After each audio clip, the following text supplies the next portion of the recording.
Hello दोस्तों, स्वागत है आप सभी का हमारे प्यारे से channel cute mock CUET mock पर। मैं प्रियांशु सिंह, आपका पॉलिटिकल साइंस एजुकेटर, पढ़ा रहा हूं आपको recent development in Indian politics chapter. And हमने 2 लेक्चर्स पढ़ लिए हैं ऑलरेडी। आज हम पढ़ेंगे इस चैप्टर का last lecture, Lok Sabha election since 2004। And ये याद रखिएगा कि ये टॉपिक कवर करती है हमारी जो पहली बुक है, politics in India since independence. ये बुक खत्म हो जाएगी। So let us start with the chapter. आज का टॉपिक हमारा इलेक्शंस इन इंडिया सिंस 2004, जिसको हम मेन फोकस करेंगे। And as per NCERT will be starting the topic emergence of a new consensus, कि 1989 से देखा जाता है कि जो कांग्रेस का डोमिनेंस था वो खत्म हो जाता है। इंडिया में सिंगल पार्टी का जो डोमिनेंस देखने को मिलता था वो खत्म होता है एंड कोलिशन का एरा स्टार्ट होता है। So in this period right after 1989 हम देखते हैं कि BJP and Indian National Congress में बहुत ही टफ कंपटीशन चल रहा होता है, नेक टू नेक कंपटीशन चल रहा होता है to form the central government. इनको इस दौरान काफी हद तक बराबर वोट्स मिलते हैं, बट अगर हम मेजरली देखें तो 1989 के बाद से बीजेपी का जो ग्राफ है वो ऊपर जा रहा है। एक आध इलेक्शन में थोड़ा सा नीचे गया है, फॉर एग्जांपल 2004-2009 के इलेक्शन में, बट कांग्रेस का 1989 के बाद से ग्राफ पहले डाउन जा रहा है, फिर ऊपर जा रहा है, एंड अभी फिलहाल अप एंड डाउन ऐसे लगा हुआ है। So in this picture you can see कि जो ब्लू में है दैट रिप्रेजेंट कांग्रेस, यानी पर्पल में जो आपको दिख रहा है, एंड रेड वाले दिखाई दे रहे हैं आपको बीजेपी के सीट्स जो इन्होंने इलेक्शंस में जीते। सो इन 1984 यू कैन सी कि कांग्रेस 415 सीट जीतकर कितने अच्छे मार्जिन से बीजेपी को हराती है, जो कि सिर्फ 2 सीट जीती थी 1984 में। बट आने वाले समय में 1989 में बीजेपी 2 सीट से सीधा 85 पहुंचती है एंड कांग्रेस 415 से 197 पे पहुंच जाता है। फिर बीजेपी अगर स्पेसिफिक एक पार्टी की बात करें तो बीजेपी 85 से 120, 120 से 160, 160 से 182, फिर 182 पे स्टैग्नेट करती है। फिर वहां से वो तो उसका नीचे आना स्टार्ट होता है कि 138, फिर 116, फिर फाइनली 2014 के अंदर पहली बारी आफ्टर 1989 कोई पार्टी अपने बलबूते मेजॉरिटी प्रूव कर पाती है इंडिया में, दैट वाज बीजेपी, जो 2014 के जनरल इलेक्शन में हमारा 282 सीट्स पाती है। एंड देन 2019 यानी 17th लोकसभा में 303 सीट्स पाती है। एंड कांग्रेस इस दौरान हार्डली 44 एंड 52 सीट्स ही जीत पाती है। अब आपके बुक में 2019 तक के इलेक्शंस का दिया है, बट आज के लेक्चर में हम 2024 का जो लोकसभा इलेक्शन होकर हटा है वो भी रीड करेंगे, because that is the latest Lok Sabha election जो इंडिया में हुए हैं। सो उसके रिगार्डिंग भी आपको अच्छे से पता होना चाहिए। मूविंग फॉरवर्ड, ये आपको यहाँ पे percent of the vote share देखने को मिल रहा है। सो इसको अगर आप ध्यान से एनालाइज करें, सो बीजेपी का जो परसेंट है वो इंक्रीज हो रहा है from 7.4% in 1984 to 37.4% in 2019। And वही अगर हम कांग्रेस का देखें तो 48.1% या फिर 39.5% से कहां पहुंच जा रहा है वो 19.5% इन 2019।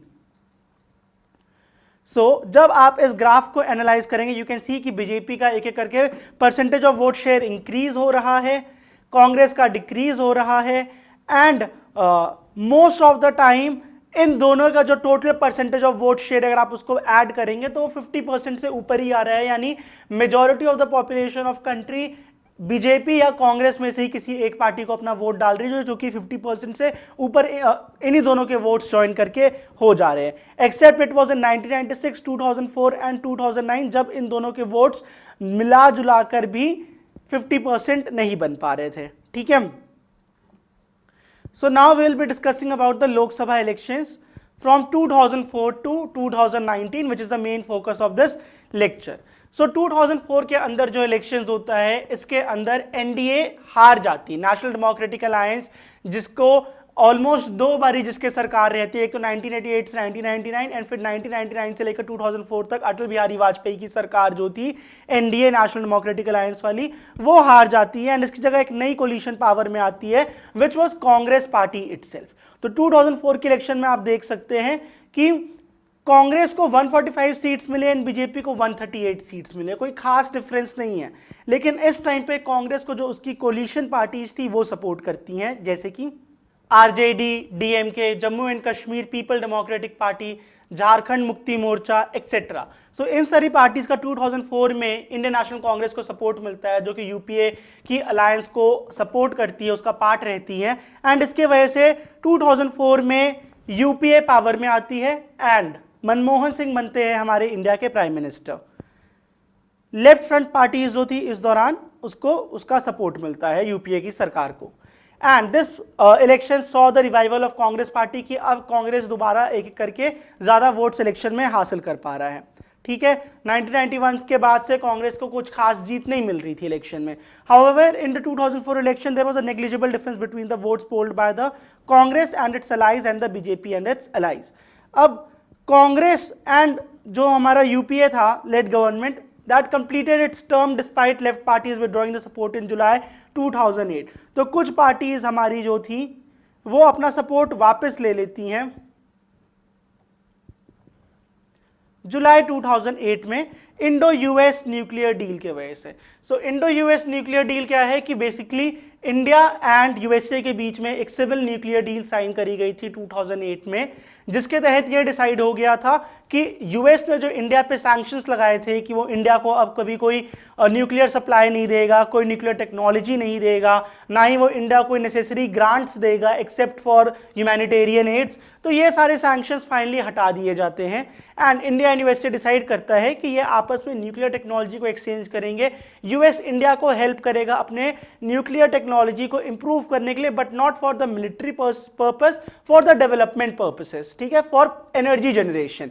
एंड ये भी इंडिया को बोला गया कि अब आप किसी और कंट्री को अपनी टेक्नोलॉजी जो है उसके साथ वो शेयर नहीं करेंगे। अगर हम सैंक्शंस हटा रहे हैं तो इसलिए हटा रहे हैं कि तुम्हारी जो न्यूक्लियर टेक्नोलॉजी है वो एक अच्छे यूज के लिए आगे इवॉल्व हो सके। सो कई सारी लेफ्ट पार्टीज इस चीज से खुश नहीं थी, जिसकी वजह से वो कांग्रेस अपना सपोर्ट वापस ले लेती है, येट कांग्रेस अपना ये टर्म सब फुलफिल करने में, पूरा करने में सक्षम रहती है। फिर 15th लोकसभा के इलेक्शंस होते हैं 2019 में। ठीक है, सॉरी 2009 में। एंड इसके अंदर कांग्रेस को पहले से और भी ज्यादा वोट्स मिलते हैं। ठीक है, 145 जो मिला था 2004 में वो कांग्रेस की अब 206 सीट्स बन जाती है। अगेन यूपीए की सरकार बनती है, डॉक्टर मनमोहन सिंह को इंडिया का दोबारा सेकेंड टाइम प्राइम मिनिस्टर बनाया जाता है। एंड इस कोलिशन के अंदर हमारे जो पहले पार्टीज थे आरजेडी, डीएमके, झारखंड मुक्ति मोर्चा, ये पार्टीज तो थी, कुछ और पार्टीज भी ज्वाइन करती हैं। जैसे कि पहले Jammu Kashmir people democratic party थी, तो इस बारी इसको जम्मू कश्मीर नेशनल कॉन्फ्रेंस का सपोर्ट मिलता है 2009 में। सो यूपीए की सरकार हमारी पावर में आती है 2009 में। नेक्स्ट, अब जब नेक्स्ट हमारा इलेक्शन होगा 2014 में, तो इसके अंदर बीजेपी अब पहले से ही तैयार थी। वो मिस्टर नरेंद्र मोदी जो कि उस टाइम पर 2013 में गुजरात के चीफ मिनिस्टर थे, सितंबर मंथ में ही उनको डिक्लेयर कर देती है कि अब जब 2014 के इलेक्शंस होंगे तो हमारे official candidate for the post of prime minister कौन रहने वाले, it will be Narendra Modi. Narendra Modi के अंदर बीजेपी पार्टी जब इलेक्शन लड़ती है 16th लोकसभा का, तो वो 2014 में बीजेपी खुद अपने बलबूते 282 सीट्स जो है वो पा जाती है। इंडिया में मेजॉरिटी पाने के लिए हमें पता है कि हमें 2/3 सीट्स चाहिए। ठीक है, लोकसभा की। एंड ये आपका बेसिकली 273 सीट्स के आसपास होना चाहिए। सो इसमें से बीजेपी खुद अपने बलबूते 282 सीट्स पा जाती है 2014 में, एंड 2019 में 303 सीट्स पा जाती हैं। इसलिए इन दोनों ही इलेक्शंस के अंदर बीजेपी अपनी सरकार बना पाती है। बट इस टाइम पर भी 2014 में भी 2019 में भी दो बीजेपी के पास क्लियर मेजॉरिटी थी, वो अपनी इंडिविजुअल गवर्नमेंट नहीं लेकर आती है, वो अपने अलायंस के साथ ही गवर्नमेंट फॉर्म करती है सेंटर में। एंड ऐसा पहली बार ही हो रहा था आफ्टर 1989 इलेक्शंस की कोई पार्टी खुद अपने बलबूते पर ही मेजॉरिटी हासिल कर पा रही है इंडिया के लोकसभा में। फिर हमने पढ़ा है, हमने एक्सपीरियंस करा है कि 2014 से लेकर अभी तक इवन 2024-25 तक भी कांग्रेस बीजेपी ने बहुत सारे अलग अलग पॉलिसीज इंट्रोड्यूस करे हैं इकोनॉमिक स्फेयर में, सोशल स्फेयर में, जिसके हमें कहीं ना कहीं कॉन्सिक्वेंसेस चाहे पॉजिटिव चाहे नेगेटिव वे में देखने को पड़े। Right from the introduction of the GST to demonetization of the currency, to promoting one nation, one election, to even the surgical strike, the Uri surgical strike, and cutting ties with its neighbors like Pakistan, then also standoff with China। India ने 2014 से लेकर 2024 तक बहुत सारे world affairs में participate करा है, BRICS summit lead करा, सॉरी G20 समिट लीड करा है। सो बहुत सारे मेजर पॉलिसीज एंड प्रोग्राम्स में इंडिया ने इस दौरान पार्टिसिपेट करा है एंड लीड करा है। देन अगेन 2019 के जनरल इलेक्शन की बात कर रहे थे हम कि हमारा 17th लोकसभा का इलेक्शन होता है। अगेन इसके अंदर बीजेपी 303 सीट्स लोकसभा में खुद पा पाती है अपने बलबूते पे, एंड अगेन एनडीए की सरकार बनती है। एनडीए की सरकार के अंदर हमारी बहुत सारी अलग अलग और पार्टीज हैं, इसके अंदर कुछ हमारी नेशनल पार्टीज भी हैं, कुछ इसके अंदर हमारी स्टेट पार्टीज भी हैं। सो इतने सारे इलेक्शंस वगैरह के बाद में पढ़ने के बाद अलग अलग डेवलपमेंट्स जो इंडिया में हुए सिंस 1990s उनके बारे में पढ़ने के बाद we realize that there is a growing consensus among the political parties in India, and वो कंसेंसस, वो अग्रीमेंट कौन कौन से है। तो सबसे पहले द फर्स्ट कंसेंसस और the first agreement is on new economic policies, जो कि कब इंट्रोड्यूस हुई थी 1990s में। कुछ ग्रुप्स ऐसे थे जो इन न्यू इकोनॉमिक पॉलिसीज से खुश नहीं थे, इसके अगेंस्ट थे, क्योंकि उनका डर था कि इनके आने से हमारे एम्प्लॉयमेंट पे अफेक्ट पड़ सकता है, हमारे लेबर सर्विसेज पे, हमारे लेबरर्स के ऊपर स्पेसिफिकली फर्क पड़ सकता है नेगेटिव वे में। कुछ सोशलिस्ट पार्टीज, कुछ स्टूडेंट ग्रुप्स ऐसे थे, but most of the political parties in India agree की है जो इकोनॉमिक रिफॉर्म्स इंट्रोड्यूस हुए 1990s में, उसकी वजह से इंडिया का बहुत ज़्यादा फायदा ही हुआ है। लिबरलाइजेशन, प्राइवेटाइजेशन एंड ग्लोबलाइजेशन की पॉलिसी की वजह से इंडियन इकोनॉमी ग्रो कर पाई है। इंडियन मैन्युफैक्चरर्स, इंपोर्टर्स, एक्सपोर्टर्स अपनी इनकम पहले से बढ़ा पाए हैं। Next is the acceptance of the political and social claims of the backward caste, कि जो बैकवर्ड कास्ट हैं इंडिया के, उनके भी कुछ आकांक्षाएं हैं, उनकी भी कुछ नीड्स हैं, उनके कुछ सोशल क्लेम्स हैं जिनको फुलफिल करना ज़रूरी है। एक एक करके इंडिया के अलग अलग पॉलिटिकल पार्टी ने इस चीज़ को एक्सेप्ट करा है, रिकॉग्नाइज करा है, जिसके वजह से उनके इलेक्शन मैनिफेस्टो में हमें इनके प्रमोशन के लिए कोई ना कोई चीज़ देखने को मिली है, या तो इनके गवर्नमेंट में हमें कोई ना कोई ऐसी पॉलिसी देखने को मिली है जिससे बैकवर्ड कास्ट का हमें अपलिफ्टमेंट होते हुए देखने को मिला है। प्लस अलग अलग टाइम पे जो रिजर्वेशन एक्सटेंड हुई है वो किसी पार्टी ने उसमें झिझके नहीं है। उन्होंने जो रिजर्वेशंस इंट्रोड्यूस करी थी कॉन्स्टिट्यूशन में कि ये इनिशियली सिर्फ 10 इयर्स की होगी, फिर कॉन्सिक्वेंटली अमेंडमेंट कर करके उस रिजर्वेशन को हर बारी 10 साल से बढ़ाया गया है। सो अभी रिसेंटली भी 104th अमेंडमेंट, कौन सा 104th अमेंडमेंट के तहत हमारा reservation for SC/ST was extended for 10 years। कब हुआ था ये? 2020 में। सो अब 2030 तक दोबारा SC/ST के लिए जो रिजर्वेशंस थी वो बढ़ा दी गई है।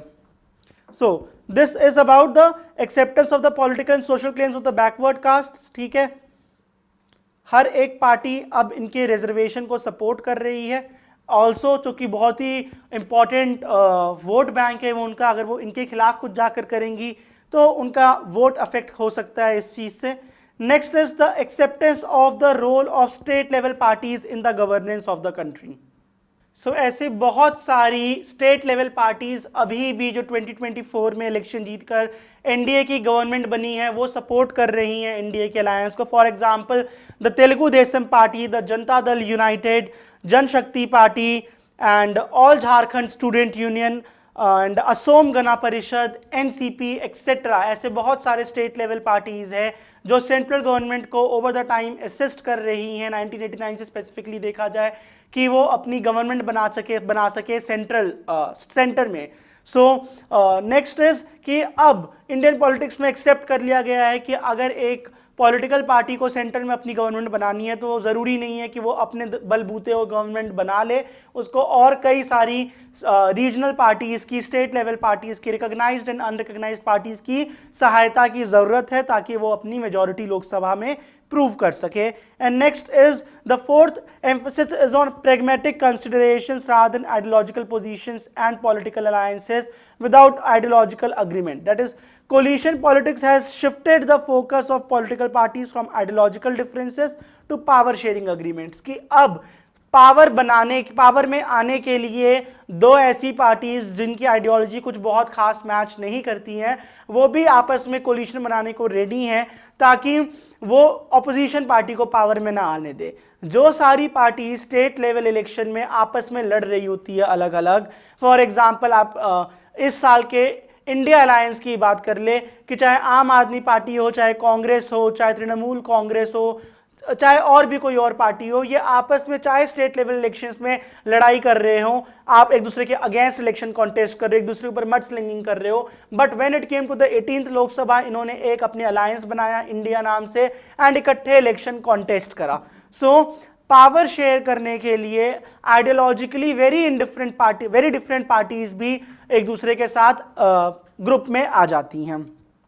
फॉर एग्जाम्पल एनडीए सरकार की जो है अभी, उसके अंदर बहुत सारी ऐसी पार्टीज है जो हिंदुत्व आइडियोलॉजी को प्रमोट नहीं करती हैं, स्टिल वो पावर में हैं, वो उनको सपोर्ट कर रही हैं एनडीए वालों को, क्योंकि उनको पता है कि NDA is having a good share of seats in the Lok Sabha. इनके साथ अगर हम इनको सपोर्ट करेंगे तो हम भी पावर में रह सकते हैं, हमारी पॉलिसीज जो हैं हमारे स्टेट के अंदर, हमारे रीजन के अंदर वो आसानी से पास हो जाएगी, हमारा काम आसानी से हो जाया करेगा अगर हम एनडीए को सपोर्ट करेंगे। ठीक है, सो नीचे आपको 17th लोकसभा के जो इलेक्शंस हुए थे उसमें अलग अलग पार्टी का जो वोट काउंट रहा है, कितना परसेंटेज उनको वोट मिला है, वो दिखाई दे रहा है। सो यू कैन सी इस ब्लू सेक्शन में जो इस पाई चार्ट में सबसे बड़ा रीजन है, that is the blue region, ये किसको बिलोंग करता है, ये बीजेपी को बिलोंग करता है। इसने 56% सीट्स हासिल करी है। उसके बाद से अदर्स का 20% सीट है एंड इंडियन नेशनल कांग्रेस का 10% सीट आपको दिखाई दे रहा है। नीचे थोड़ा सा अगर हम और आए, सो यहां पर आपको party positions in Indian parliament since 2004 से लेकर 2019 तक देखने को मिल रहा है। यू कैन सी कि 2019 के इलेक्शन में बीजेपी को 303 वोट्स मिले थे एंड हमारे इंडियन नेशनल कांग्रेस को 52 वोट्स मिले थे। ठीक है, बट अभी हम आज के लेक्चर में 2024 के बारे में भी पढ़ेंगे। ऑलराइट, सो यहां से हमारा ये वाला चैप्टर खत्म हुआ एनसीईआरटी से। कुछ extra information which is necessary for you to know आते हैं उस पर। सो इसके पहले कि हम 18th लोकसभा इलेक्शन के बारे में पढ़े, सबसे पहले जल्दी से देख लेते हैं PYQ जो आपके CUET एग्जाम 23 मई 2023 में पूछा गया था। The question is the 14th Lok Sabha elections were convened in the year. कब हुआ था 14th लोकसभा इलेक्शन? 2004 में हुआ था। 15th कब हुआ था? 2009 में हुआ था। 16th कब हुआ था? 2014 में। 17th कब हुआ था? 2019 में। एंड 18th अभी 2024 में रिसेंटली होकर हटा है। ठीक है, so let us go into the details of the 2024 Lok Sabha election, जो कि इंडिया का 18th लोकसभा इलेक्शन था। ठीक है, सो जब इंडिया का 18th लोकसभा इलेक्शन होता है, ये 2024 अप्रैल से कंडक्ट कराना स्टार्ट होता है, फ्रॉम 19 अप्रैल एंड 1 जून 2024 तक हमारे ये इलेक्शंस कंडक्ट कराए जाते हैं। इसके अंदर दो मेजर अलायंसेस हमें आपस में कॉम्पीट करती हुई दिखाई देती है। एक होती है एनडीए अलायंस एंड एक होती है हमारी इंडिया अलायंस, जिसके बारे में हम अभी आगे थोड़ा डिटेल में पढ़ेंगे। रिजल्ट्स कब डिक्लेयर करे गए थे? रिजल्ट्स 4 जून 2024 को डिक्लेयर करे गए थे एंड 7 जून को नरेंद्र मोदी ने अपनी गवर्नमेंट फॉर्म करने की मेजॉरिटी प्रूव कर दी थी। सो इस इलेक्शन में ओवरऑल 6 नेशनल पार्टीज कंपीट करती हैं along with many other state parties. कौन से 6 नेशनल पार्टीज हमारी कंपीट करती हैं? So it was Bharatiya Janata Party, then it was Communist Party of India Marxist, जिसके फाउंडर हमारे कौन थे? ज्योति बासु जी थे। ठीक है, बताता हूं आपको एक बारी अच्छे से। सो 18th लोकसभा इलेक्शंस हमारी जो 6 नेशनल पार्टीज इंडिया की हैं वो कंपीट करती हैं। Who are the 6 national parties of India? सबसे पहले तो बीजेपी, नंबर 1, दैट इज, उसके बाद से आती है हमारी इंडियन नेशनल कांग्रेस। बीजेपी के फाउंडर, या तो बीजेपी कब बनी थी हमारी, 1980s के दौरान बनी थी, ठीक है। आईएनसी हमारा बहुत पुरानी पार्टी है, 1885 से A.O. ह्यूम ने बनाई थी। बीजेपी की हम बात करें सो 1980 में ये जनता पार्टी से अलग होकर बनी थी, ठीक है। अटल बिहारी वाजपेयी एंड और ऐसे L.K. आडवाणी इसके इंपॉर्टेंट लीडर्स थे। Next is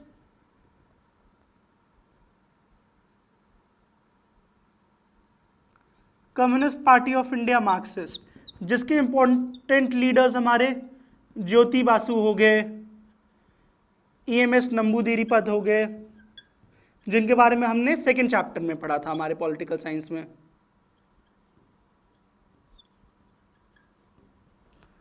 fourth party is BSP, Bahujan Samaj party, जिसके फाउंडर हमारे कांशीराम थे एंड प्रेजेंटली इनकी इंपॉर्टेंट लीडर, इनकी प्रेसिडेंट कौन है, मायावती जी। फिफ्थ हमारा आप पार्टी हो गया, आम आदमी पार्टी, मिस्टर अरविंद केजरीवाल जी इसके इंपॉर्टेंट लीडर हैं। एंड ये जो 2024 के इलेक्शन होता है, हमें इसमें बहुत ज़्यादा ड्रामा देखने को मिलता है। एक पॉइंट पे सिलेक्शन के बाद अरविंद केजरीवाल जी को अरेस्ट भी कराया जाता है। Next is, last party is National People's Party, जिसको P.A. सांगमा ने फाइंड करा था, मतलब फाउंडर है इसके। एंड ये मेजरली हमारी मेघालय साइड एक्टिव है पार्टी, ठीक है। सो ये 6 पार्टीज जो है वो हमारे 18th लोकसभा इलेक्शंस को कॉन्टेस्ट करती हैं।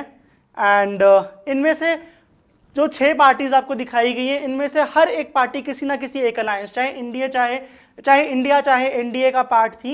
इकलौती BSP ऐसे पार्टी है जो दोनों का ही पार्ट नहीं थी। एंड इसका उसका खामियाजा भी भुगतना पड़ता है कि इस वाले इलेक्शन में 2024 जनरल इलेक्शन में BSP एक भी सीट लोकसभा की नहीं जीत पाती है, उसका बहुत ही बुरा हाल हो जाता है, ठीक है। नेक्स्ट इज कि फाइनली अब अगर इस इलेक्शन के हम रिजल्ट्स की बात करें, सो बीजेपी पार्टी को ओवरऑल इस बार सिर्फ 240 सीट्स ही मिल पाती है, जहां बीजेपी 303 सीट्स लेकर गई थी अपने पिछले इलेक्शन में 2019 में, वो सिर्फ 240 पे रह जाती है। बट इसके वजह से वो अपनी मेजॉरिटी नहीं प्रूव कर सकती थी लोकसभा में इसलिए Telugu Desam party and Janata Dal United party का सपोर्ट लेती है। एंड जब वो पार्टीज इसके साथ बीजेपी के साथ सीट शेयर करने को अग्री कर जाते हैं, सो फाइनली 293 सीट्स की मेजॉरिटी अपनी लोकसभा में बीजेपी पार्टी प्रूव करती है एंड वो अपनी गवर्नमेंट बनाने में सक्सेसफुल हो पाती है। अभी प्रेजेंटली इंडिया में बीजेपी की सरकार है, जिसको सपोर्ट मिला है Telugu Desam party and Janata Dal United का। इस इलेक्शन के अंदर हम दोबारा कांग्रेस का रिवाइवल होते हुए देखते हैं कि कांग्रेस ऑपोजिशन पार्टी के साथ एक अलायंस बनाती है, इसका नाम पड़ता है Indian national developmental inclusive alliance, ठीक है। आपको इस अलायंस के इंपॉर्टेंट लीडर्स नीचे फोटो में दिखाई दे रहे होंगे, अरविंद केजरीवाल हो गए, ममता बनर्जी होगी, राहुल गांधी हो गए, अखिलेश यादव हो गए, एक्सेट्रा, ठीक है। सो ये इस अलायंस के पार्ट होते हैं। एंड कांग्रेस 99 सीट्स, जहां वो 40-50 सीट्स में पिछले 2 इलेक्शंस में घूम रही थी, अचानक से वो इस इलेक्शन में 99 सीट्स फाइनली पा जाती है एंड इससे कांग्रेस का स्टेटस पहले से इंप्रूव होता है। इस दौरान कांग्रेस का जो मैनिफेस्टो था that focused on 5 major groups, youth, women, farmers, labourers and conducting caste census. और वही अगर हम बीजेपी की मैनिफेस्टो की बात करें तो बीजेपी ज्ञान मॉडल को लेकर आगे बढ़ रही थी, जहां पे वो मेजरली 4 की सेगमेंट्स पे फोकस करना चाहती थी in the elections, that is गरीब, युवा, अन्नदाता एंड नारी। All right, so this was the necessary information regarding the 18th Lok Sabha elections जो इंडिया में होकर हटे हैं, जिसके अंदर बीजेपी 240 सीट्स जीतती है, क्योंकि वो मेजॉरिटी मार्क 272 से दूर रहती है, तो उसको Telugu Desam party and Janata Dal United party का सपोर्ट करना पड़ता है। उन दोनों पार्टी के जो लीडर्स है, आपको नीचे उनकी फोटो दिखाई दे रही है, इनका सपोर्ट लेकर बीजेपी 7 जून 2024 को अपनी मेजॉरिटी प्रेसिडेंट द्रौपदी मुर्मू जी के आगे मोदी जी पेश कर देते हैं एंड वहां से बीजेपी की गवर्नमेंट स्टार्ट हो जाती है। ठीक है, सो अब बढ़ते हैं हम हमारे नेक्स्ट प्रीवियस ईयर क्वेश्चन की ओर। 10 जून 2023 स्लॉट 1 में CUET पॉलिटिकल साइंस के एग्जाम में आपसे ये क्वेश्चन पूछा गया है जो आपकी स्क्रीन पर है। दो स्टेटमेंट्स दी हुई है। First one is that NDA is a one party dominated coalition. It is correct, BJP party dominates the coalition. Next is NDA won 350 out of 543 seats in 2019 Lok Sabha elections.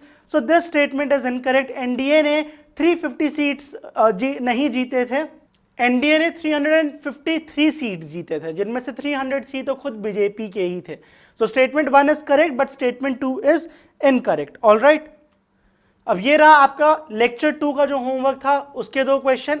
I hope आपने पढ़ के इसके answers ढूंढ लिए होंगे। जिसको नहीं मिले so you can see question number 1, what was the outcome of the supreme court's verdict regarding the disputed site in Ayodhya. का आंसर है ऑप्शन नंबर 4 जो रेड में है। The site was allotted to the Shri Ram Janmabhoomi Teerth क्षेत्र ट्रस्ट। ठीक है, यहाँ पे राम मंदिर के निर्माण के लिए जगह इसको सौंप दी गई थी एंड बोल दिया गया था कि एक अलग लैंड दे दिया जाएगा मुस्लिम्स को उनके मॉस्क के कंस्ट्रक्शन के लिए। Next question is Kanshiram's role as a political strategist was focused on. So the correct answer is option number 1, attaining political power for the marginalised communities. बाकी सेकंड, थर्ड एंड फोर्थ जो options है वो बिल्कुल भी correct नहीं है।